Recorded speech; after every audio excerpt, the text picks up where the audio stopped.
récit tout lisse, tout beau. Au lieu de c'est arrivé, il a islamisé les gentils sauvages. Le livre découle d'une série audiovisuelle qui a été diffusée sur le site d'information Le 360. J'avais choisi ce mode de transmission parce que forcément on doit s'adapter malgré notre âge au désir, enfin aux aléas du temps et puis au désir de la jeunesse aussi, avec tout ce que ça implique comme interactivité. Donc c'était un très bon concept, donc qui a duré quand même 2 ans et demi, un rythme hebdomadaire en arabe et en français.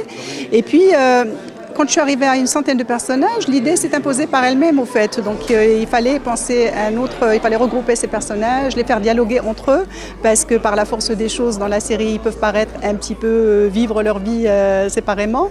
Mais là, ils dialoguent entre eux en dépit de l'espace et du temps.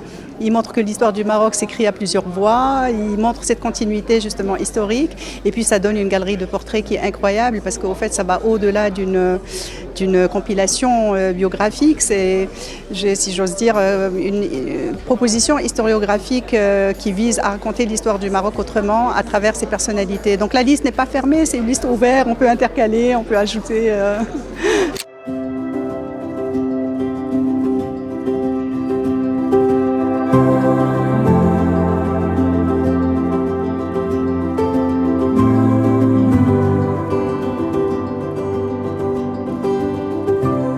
Alors l'autre apport intéressant de ce livre, c'est qu'il accorde une part très importante aux femmes.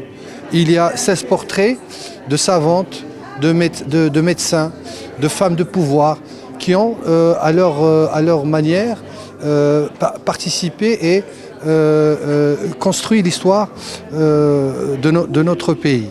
Alors c'est un livre qui commence avec l'ère romaine, nous sommes 300 ans avant Jésus-Christ et chronologiquement on traverse l'histoire marocaine à travers les périodes, le Moyen-Âge, la Renaissance, l'ère moderne, jusqu'au seuil du XXe siècle, puisque le dernier profil est né en 1890.